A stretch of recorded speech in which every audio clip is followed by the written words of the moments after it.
আসসালামু আলাইকুম রহমতুল্লাহ। সুপ্রিয় শিক্ষার্থীবৃন্দ, আশা করি তোমরা সবাই ভালো আছো।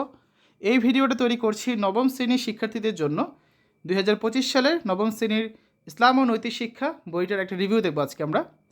শিক্ষার্থীরা, তোমরা জানো যে 2024 শিক্ষাবর্ষে নতুন কারিকুলাম দেওয়া হয়েছিল তোমাদের। তখনও কিন্তু ইসলাম শিক্ষা নামে একটা বই ছিল, ঠিক আছে? তো এই বইটা হচ্ছে তার আগের কারিকুলামে ছিল। এখন তোমাদের যেহেতু নবম দশম শ্রেণীতে একটা বই থাকে, এই বইটাই দেওয়া সম্ভাবনা বেশি। তো আজকের এই ভিডিওতে আমরা 2023 সালের ইসলাম ও নৈতিক শিক্ষা যে বইটা ছিল নবম দশম শ্রেণীতে, সে বইটা নিয়ে আলোচনা করব।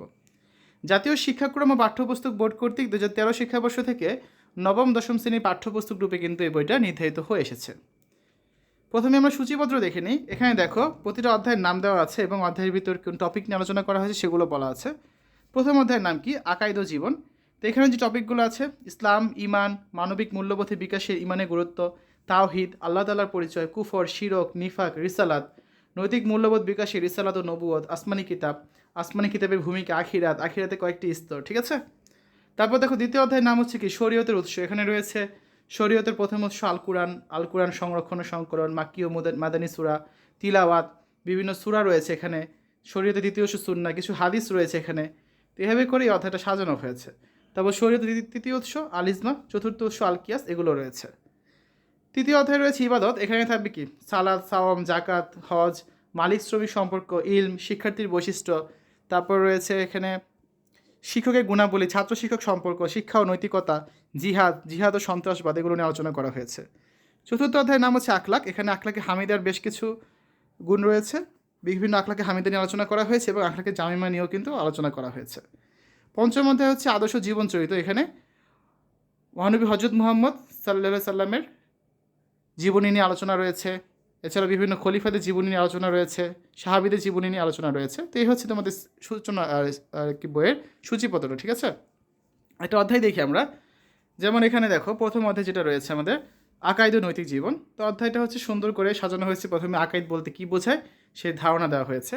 অধ্যায় শেষে আমরা কী শিখতে পারবো সে বিষয়ে প্রথমেই বলে দেওয়া আছে। তারপর দেখো প্রতিটা টপিক এখানে হচ্ছে 1-2 পৃষ্ঠা নিয়ে আলোচনা করা হয়েছে। যেমন প্রথমে রয়েছে ইসলাম। ইসলাম বলতে আমরা কী বুঝি, ইসলামের পরিচয়, বিভিন্ন হাদিস রয়েছে সম্পর্কিত, কোরআনের আয়াত রয়েছে, ইসলামের ভূমিকা।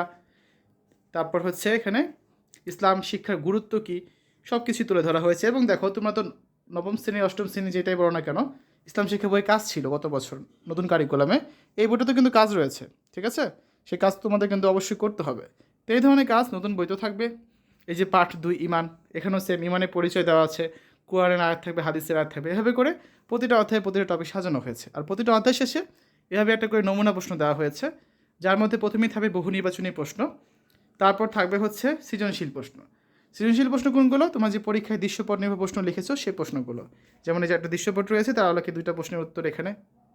গ ঘ এই দুটো হচ্ছে দৃশ্যপট নির্ভর প্রশ্ন। আর ক খ হচ্ছে কি?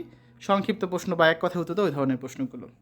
তো শিক্ষার্থীরা, আজকের এই ভিডিওতে আমরা নবম শ্রেণীর ইসলাম ও নৈতিক শিক্ষা 2025 সালে যে বইটা দেওয়া হতে পারে সেই বইটা নিয়ে আলোচনা করেছি। আশা করি তোমাদের কাছে ভিডিওটা ভালো লেগেছে। তোমরা জানো বছরের প্রথম দিন বই পাওয়ার সম্ভাবনা খুবই কম, তাই আমরা যদি কোনো অনলাইন কপি বা সফট কপি সংগ্রহ করতে পারি সেটা অবশ্যই তোমাদের সাথে শেয়ার করে দেব। শিক্ষার্থীরা, অন্যান্য বিষয়ের ভিডিওগুলো দেখার আমন্ত্রণ রইল। আল্লাহ হাফেজ।